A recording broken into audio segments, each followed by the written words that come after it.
안녕하세요. 전인구입니다. 최근 몇 년간 오르는 집값 때문에 내 집 마련을 포기하는 분들도 많이 있는데요. 이 포기를 모르는 자, 저는 전인구는 여러분의 내 집 마련을 위해서 최대한 정보를 드리도록 하겠습니다. 그래서 제가 준비한 주제가 경매입니다. 경매로 집을 싸게 사는 방법이 있는데 한번 알아보도록 해볼까요? 경매의 가장 큰 장점부터 한번 알아보도록 할게요.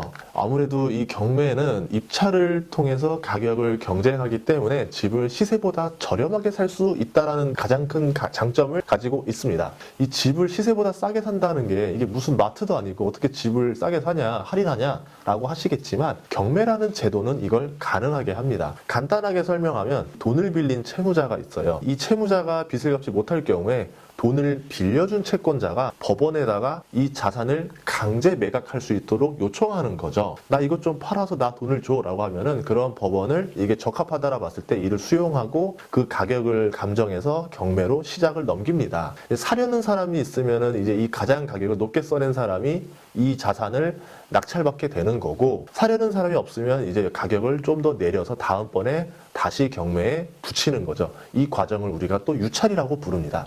그래서 유찰받은 물건을 낙찰받으면 시세보다 부동산을 싸게 살 수 있다, 이런 건데요. 채권자들은 빌려준 돈을 회수할 수가 있는 거고, 채무자는 갚은 돈만큼 이 부채가 줄어들게 되는 과정이 되는 거고요. 또 여기서 살던 세입자도 순위와 낙찰 금액에 따라서 본인의 보증금을 돌려받고 다시 나갈 수가 있게 되는 거고요. 결론을 내리자면 복잡하게 얽힌 문제를 경매를 통해 모두 이로운 방향으로 해결해 줄 수 있다라는 것이 이 경매의 장점이다. 그러면 경매를 통해 얼마나 싸게 살 수 있느냐? 한번 유찰될 때마다 이 경매의 시작 가격이 20에서 30%가 낮춰서 진행이 됩니다. 지역에 따라서 이 저감률이 20%기도 하고 30%기도 한데요. 예를 들어서 서울, 부산은 20%씩 할인을 하면서 유찰이 시작되고요. 대구, 대전, 경기는 30%입니다. 그 중에서 안양 같은 경우는 20%인데요. 물론 이거는 지역 따라서 변경될 수가 있습니다. 예를 들어서 경기도의 아파트가 유찰을 한 번 하면 감정가의 70%부터 최저가가 시작을 하는데 유찰을 2번 했다. 그러면 49%부터 시작을 하는 거예요. 그러면 내가 이 집을 훨씬 더 싸게 살 가능성이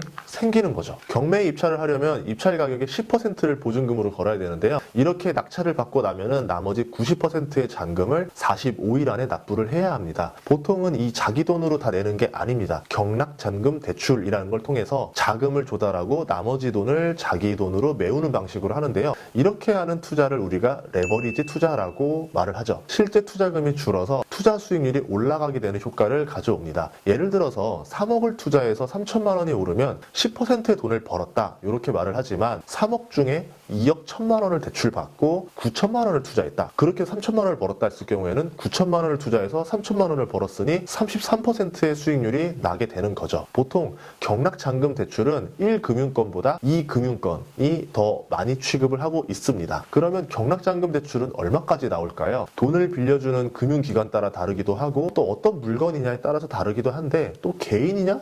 법인이냐에 따라서 또 달라져요. 그러니까 어떻게 정할 수는 없습니다. 하지만 이제 그래도 대략적으로 이제 한도를 정해보자면 일반적으로 주택은 70%, 상가는 80%, 다가구는 50%, 토지도 50% 정도가 대출이 나옵니다. 이자는 보통 3.5%에서 5% 정도로 상황에 따라서도 차이가 많이 나게 됩니다. 꿀팁이 있다면 이 경락잔금 대출을 많이 알아보는 게 좋아요. 이율이 얼마인지, 또 한도가 얼마인지, 법무사 비용은 또 실질적으로 얼마인지 모두 꼼꼼하게 확인해야 되는 게 이게 해주는 데마다 달라요. 이율이 낮고 한도가 좋은데 법무사 비용이 어마어마하게 비싸다던가 이 총 비용을 예산하지 않으면은 제가 손해를 볼 수도 있는 거죠. 그래서 꼼꼼하게 받으셔야 됩니다. 보통 받는 사람들 한 50군데씩 알아본다라고 할 정도로 정말 다 알아보는 방법을 하고 있더라고요. 그리고 잔금 납부 기일이 촉박할수록 조건이 나빠지게 됩니다. 아는 거죠. 너 급하구나. 이 조건이면 받지 않겠어? 그렇기 때문에 미리미리 일찍 알아보시고 결정해두는 게 좋습니다. 경매를 하려면 먼저 이 경매 물건이 어디에 있는지 알아야 되겠죠. 대법원 경매 사이트를 통해서 경매 물건을 검색하는 방법도 있고 유료 경매 사이트를 통해서 물건을 알아보는 방법이 있습니다. 초보자라면 유료 경매 사이트를 통해서 물건을 보는 게 좀 더 이해하기 쉽고요. 경매로 낙찰받을 경우에 세입자의 보증금을 내가 떠안게 되는 경우가 있는데요. 유료 경매 사이트에서는 이런 부분을 쉽게 분석해서 보여주기 때문에 권리 분석하기 좀 편해요. 권리 분석이라고 하는 게 뭐냐면 얼마에 낙찰받으면 세입자나 채권자가 얼마를 받아갈 수 있고 혹은 돈을 받지 못하고 낙찰받은 사람이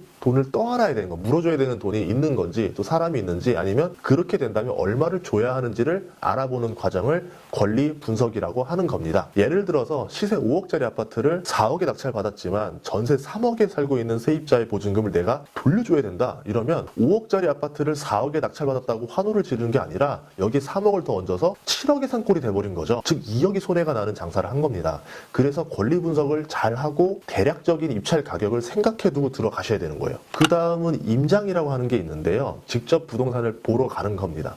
살고 있는 분이 그 집을 보여줄 수도 있고 안 보여줄 수도 있는데 못 본다고 하더라도 관리비가 얼마나 밀려 있는지, 실제 시세는 얼마에 형성되어 있는지, 동네 분위기나 교통은 어떤지를 알 수가 있죠. 여기에 저만의 꿀팁이 있다면은 직접 대중교통을 타고 다니면서 살기에 그 교통이 좋은 데인지를 미리 알아봅니다. 그리고 낮에도 한번 가보고 밤에도 한번 가서 낮과 밤의 분위기가 얼마나 다른지, 치안은 또 괜찮은지 이런 것들을 확인합니다. 세 번째로 낙찰을 받는 과정이 또 중요한데요. 입찰을 하러 갈 때 본인이 직접 가도 되지만 대리인을 보내도 돼요. 먼 곳의 경우에는 이제 경매 컨설턴트한테 부탁을 해서 입찰을 맡기는 경우도 있습니다. 입찰 가격의 10%를 내고 경매에서 최고가를 써낸 사람이 낙찰을 받게 되는 건데요. 네 번째는 이제 명도입니다. 보통 배당을 받고 나가는 세입자는 무난히 순수히 나가는 편이긴 한데 이사비를 요구해요. 나 나갈 테니까 얼마 주세요. 이렇게 말하는데 약간의 이사비는 스트레스 값이다라고 생각하고 주는 게 서로에게 편할 수도 있기 때문에 보통 통상적으로 주긴 합니다. 이사를 해서 짐을 빼는 거는 이제 눈으로 좀 다 보고 난 다음에 우리가 해야 되는 게 명도 확인서랑 인감 증명서를 줘야 되는데요. 그 전에 달라라고 하는 사람들이 있어요. 나 이사 가야 되니까 돈을 좀 먼저 필요하니까 땡겨달라고 하는데 그걸 주고 나서 세입자가 안 나가버리면 꽝 되는 거예요. 그렇기 때문에 무조건 나가는 걸 보고 나서 주셔야 됩니다. 이 배당을 받지 못하는 세입자들이 나가지 않고 버틸 경우에는 어떻게 하면 되느냐? 법원에 명도 신청을 해서 강제 집행을 해야 되는데 이렇게 하게 되면 시간 소모도 그렇지만 이 비용도 적지가 않아요. 그래서 가급적이면 원만하게 해결하는 게 좋습니다. 다섯 번째는 집을 수리하는 건데요. 경매로 나온 집이니까 이제 고장난 부분을 수리하지 않았을 확률이 굉장히 높겠죠. 경매로 낙찰받고 나면 집을 수리하거나 인테리어를 통해서 집의 가치를 올리는 게 좋습니다. 내가 살던 세입자가 살던 집이 예쁘게 있어야 이 집의 가치가 오르게 됩니다. 그리고 세도 더 쉽게 받을 수가 있어요. 이 과정을 거쳐서 경매가 완료되는 겁니다. 경우에 따라 다르지만 보통 낙찰을 받고 한 4달 정도가 걸리는 과정입니다. 귀찮지만 그래도 내 집 마련을 저렴하게 할 수 있다면 이것도